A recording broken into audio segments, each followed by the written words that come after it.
Hello everyone. Following the session on results, today we will be seeing how to write a discussion section. So by now you are already familiar with the IMRD structure. I for introduction, M for methods, R for results and D for discussion. So today's session is going to be on the discussion section of a manuscript where you are going to say what it all means, or in other words, you are going to be saying how all that you found comes together.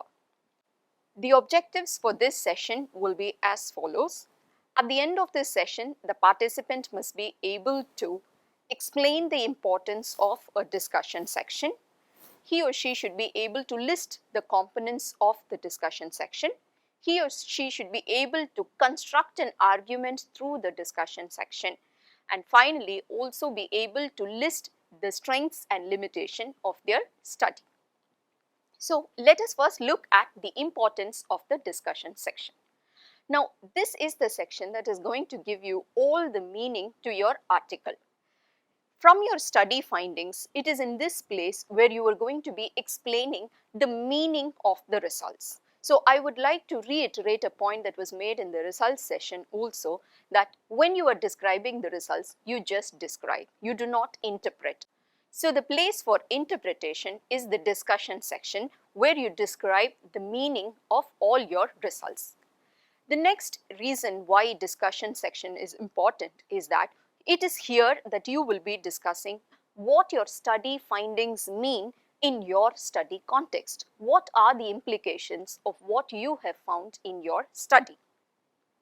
The next importance is because this is the place where your original opinions and your original interpretations as a researcher come into play, and you exercise your skill and knowledge as a researcher to apply your interpretations on your study findings, and you put it out there in the discussion for the reader to read.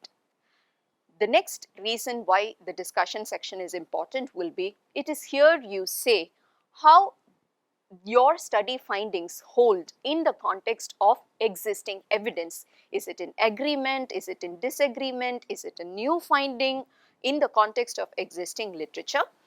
And it is also here that you describe what your study findings mean in the context of the strengths and limitations of your own study. The next step would be to recommend for policy and practice. Now, this is the very purpose why all of us enter into research. You start with the research question because you think that the answer to this question is going to influence policy or practice. So, it is in the discussion section that you put out your recommendations for policy and practice based on your study findings. Now, let us go through this diagram which you all are very familiar with, the life cycle of a research, and we will see where exactly the discussion section fits in. Well, this is where it fits in, from drawing conclusions from your study findings and formulating recommendations and involving the program or the practice that you are seeking to influence based on your research study.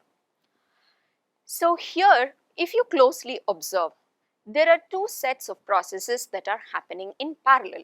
Now let us say when you lay out your study objectives, you want to be your conclusions from your study to be answering these objectives. So these are two processes that happen in parallel. The other one is when you chart out your analysis plan for your study, which we described in the method section. Here, when you are doing your analysis of your study, it is supposed to meet what you proposed in the analysis section. So the objectives and the conclusion need to be in parallel, or they should meet each other's purpose, and your analysis plan and the actual data analysis section are also two sections that run in parallel. Now let me try to describe this to you with an example. Now I've taken the example from the paper that is cited below, where we've seen the trends in tobacco consumption between 1985 and 2016. Now here, if you see in the objectives, it has been clearly written that the authors want to assess the impact of FCTC, or the Framework Convention for Tobacco Control. Now one would expect that the conclusion of this article or the major finding from this article should be answering this major objective. Then the planning of the analysis. Again here the authors have listed that they would be seeing the relative percentage decline between 1985 and 2016 in the consumption of tobacco. Now let us see whether this objective and this analysis plan was followed in parallel through the other two sections, namely conclusion and data analysis. So if you look at the conclusions that the authors have drawn, you can see that they have said that following the implementation of FCTC, they were able to observe a certain decline in the consumption of tobacco. Now, you can clearly see how the conclusion is written in a way that it answers the major objectives spelled out by the researcher.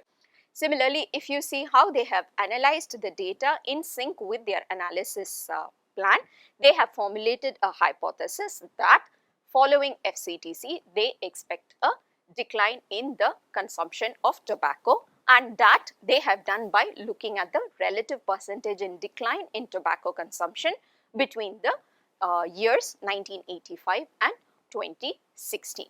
So following that, this would be the outline of the discussion section. In other words, these are the components of the discussion section. You would start out with summary of findings, where you say what was found in not more than 2 to 3 lines and without delving again into talking about the quantitative details in your results. This would be followed by making your key points. Now, however elaborate your research might be, you could come up with 2 or 3 key points around which you want to center your discussion, or these are the key points that you want the reader to focus on.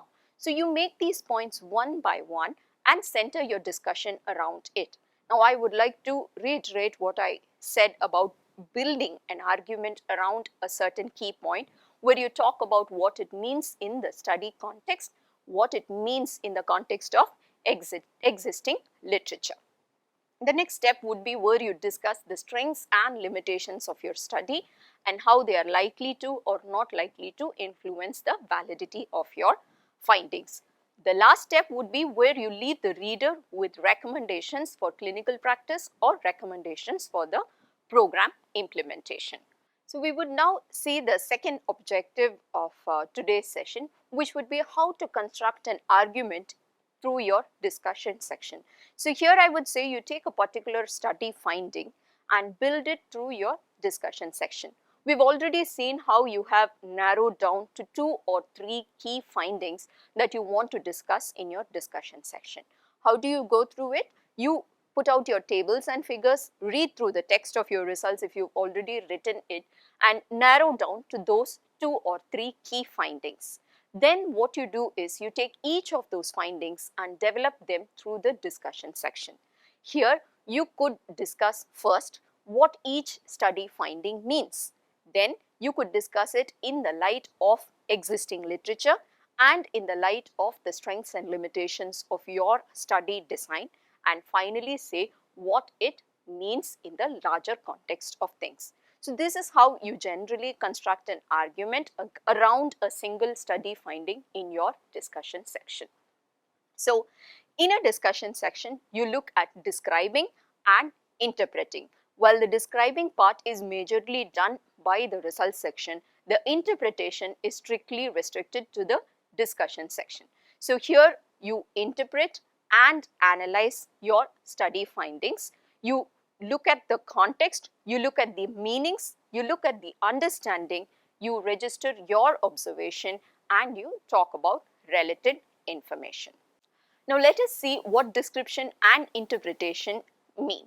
So in the context of neurophysiology, if I show you this picture, what would you say? Maybe when you observe it, you would say that this is a picture of concentric circles which are in different color.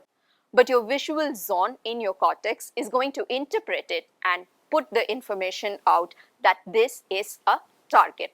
Now this is how description and interpretation work in neurophysiology.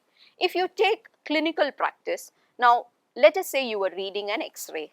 You could say that you found opacities, you found a systematized lobar opacity, but then your interpretation would be that this is a consolidation, probably a lobar pneumonia. Now, taking this further, let us see how description and interpretation work in the context of manuscript writing. You follow the sequence and you take the thread that you left in the results section and take it forward. You describe the result. You describe the study finding in the results section and you take it forward in the discussion section by interpretation. A gentle reminder again to keep these two stages separate.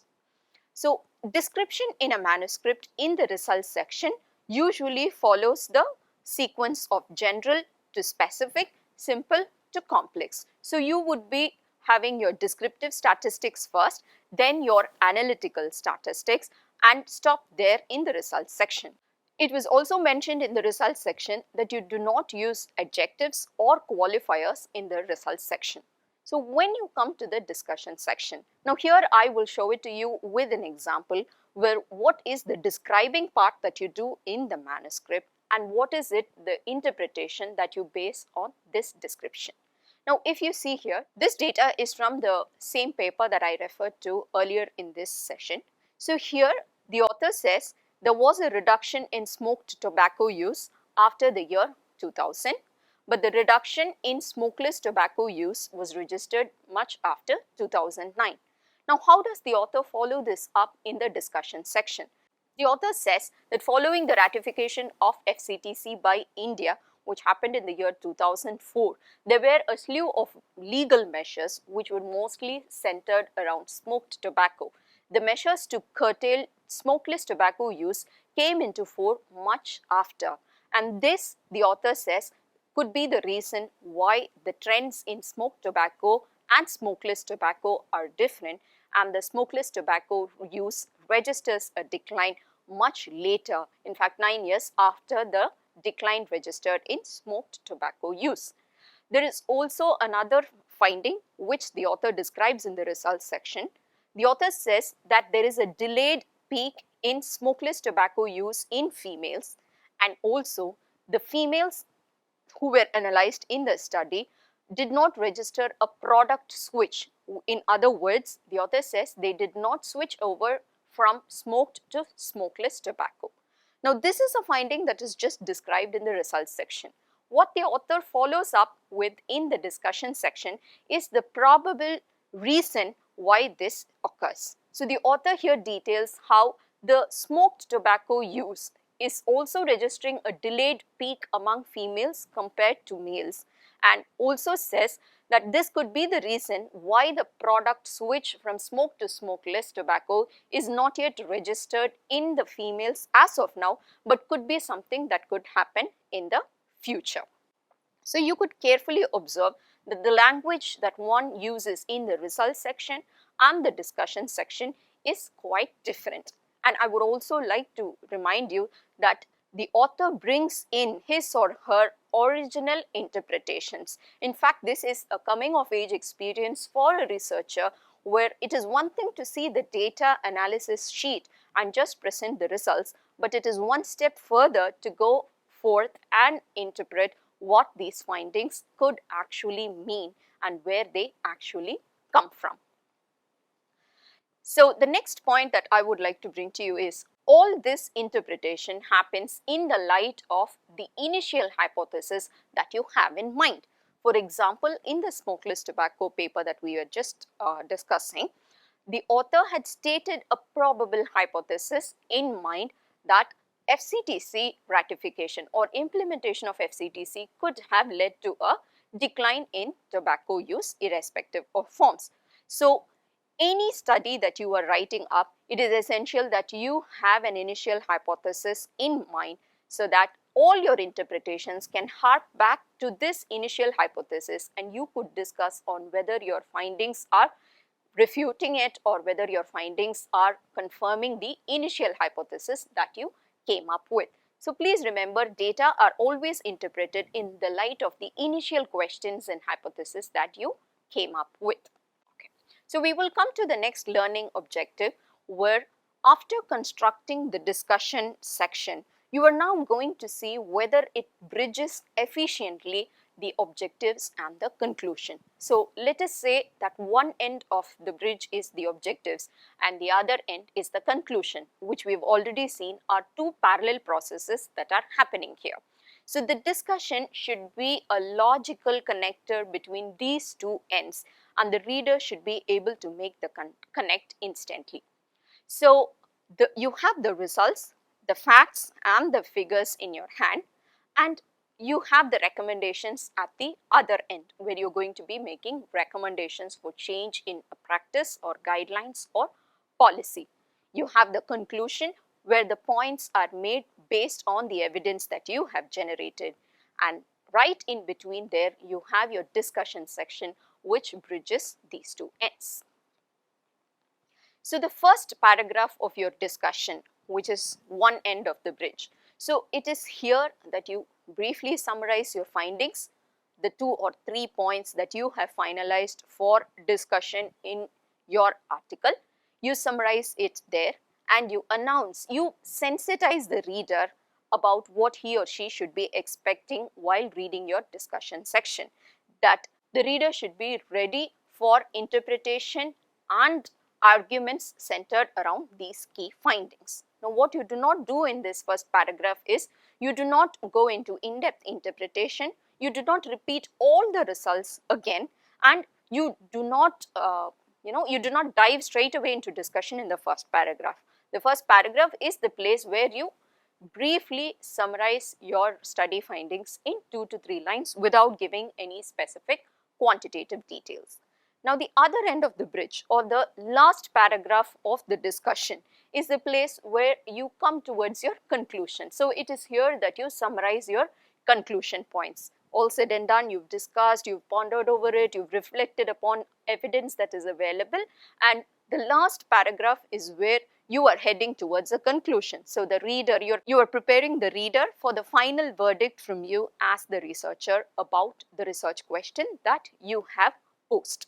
So it is here you come up with the conclusion, which will be followed by the recommendations again based on your conclusion. Please remember that the conclusion should entirely draw from your study findings and should not be some general points that you are trying to make.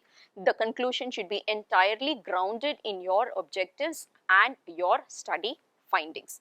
Now, what you avoid here in the last paragraph of your discussion is going on to, give generalized recommendations which are not linked to your conclusions or those that are not in sync with your objectives. So I hope you're able to see the link here. You have the objectives at one hand, your conclusions that are answering these objectives based on your study findings alone, and recommendations which you propose in sync with the conclusions that you have come up with. Now, what is left is the body of the discussion alone. So here, start from the results themselves, take each of them one at a time and bridge them with your logical arguments centered around each of the results. You review the causes and consequences of your finding and you interpret the findings and what could be their implication for your study findings and for the larger context. What you should avoid here, and this is a temptation that most of us have when we are early researchers, is to just limit your discussion to comparing it with existing literature. Your discussion simply cannot flow like I found this, they found that, I found this but they did not find this. So this is not how your discussion flows. This is not why I come to read your discussion. I come to read your discussion to understand what you think, what you reflect upon your own study findings and what you come up with originally. So let us see how you deal with an unexpected finding in your research paper. Now, you would agree with me that though you have an initial hypothesis in place, not all your study findings need to confirm that in a very explicit or in a very affirmative manner. You could have data and information that do not immediately align with your initial hypothesis. Now, I would like to give the example of the tobacco paper that we were just discussing. Now here, if you see, the initial hypothesis of the author was that tobacco use was going to register a decline following the implementation of FCTC. Now here what the authors have found was that While smoked tobacco followed this hypothesis and registered a decline after implementation of FCTC, smokeless tobacco decline took some time. It lagged behind that of smoked tobacco. An additional finding was that smokeless tobacco use actually briefly registered an increase. Now, the authors reflect upon it. So, in the discussion section, we can see that the authors look at existing literature and report that in a particular study, most smokeless tobacco users had been former smokers. Now, this could mean that the apparent increase was because of smoked tobacco users switching over to smokeless tobacco. Another finding from literature that they found to probably align with this hypothesis was that people were more aware about the hazards of smoked tobacco when compared to those of smokeless tobacco use. Now, this led the authors to put forth a hypothesis that it is possible that a product switch was briefly happening. People were briefly switching over from smoked tobacco to smokeless tobacco because of their perception that probably this is a less hazardous substance that could be used. So, whenever you come across your study results which do not align with your initial hypothesis, you need not immediately panic. I would first check the coding if I would see whether my data is coded correctly and whether my results are correct, whether my data is robust. And once that is clear, I would go into actually analyzing and interpreting in my mind what the study finding could mean, and then look into available literature to see what else is there to support or refute what I am coming up with. Always consider alternate hypothesis. It is the feature of any good researcher to not be dogmatic and stuck to your initial hypothesis, but also free to explore what your information could add to modify that hypothesis or generate new hypothesis. Now, we will move on to the next section under the discussion section itself, which is the strengths of your study. Now, there is no need to be very humble about yourself. You could actually go forth and list the strengths of your study because it adds to the credibility of your study. You could say that this is the first such study coming up from your geographical location, or you could talk about a novel methodology or a novel tool or a novel statistical analysis that you have employed in your study. You could talk about a large data set, a large representative sample that had been used in your study. You could talk about the data quality or the data validation techniques that you have used in your study. These are some of the strengths that you could list out there for the reader to be more sure of the research findings that you are reporting. Now, having talked about strengths, it is also equally important to report your limitations. Now, here what we generally recommend is be transparent, be forthright in reporting the limitations of your study, but do not leave it just there. Please also comment on whether the limitation of your study is likely to influence the validity of your findings or not likely to influence the validity of your findings. Now, this is very important. You could say that your study suffered from a certain limitation, but you have overcome that by employing a certain statistical technique, or you have overcome that by some other method. You need to report that in your study. Or if you say that despite your best efforts, certain limitations persisted in your study, you need to say how they are likely to affect the validity of your study findings. You could also put forth recommendations for future studies to overcome these limitations that your study came up with. Now, the last paragraph of your discussion will be where you put forth your conclusions and recommendations. About conclusions, I have already said, please base them only on your study findings. Remember, if a reader is going to quickly read the conclusion section of your article alone, he or she should get the key take-home points that you have come up from your research articles, and they should be based on your study findings. They need to answer the objectives that you put forth in the first place. Remember, writing that there is need for more studies in this area is not a conclusion point. You cannot conclude from your research that you need more research. I finally leave you with these take-home messages about the discussion section. You have seen the structure of the discussion section. wherein you started on one end with summarizing the results without delving into quantitative details. Then you followed with interpreting each of the key findings in the light of existing literature and by putting forth your own original interpretations of these findings. Then you explained what are the implications of these study findings in your study settings and in a larger context if applicable. You followed it with the strengths and limitations of your study, and finally ended up with the conclusion where you gave those 2 or 3 take-home messages from your study. You then followed it up with the recommendations where you made specific recommendations based on the 1, 2 or 3 conclusions that your study has come up with. Thank you and good luck with your writing.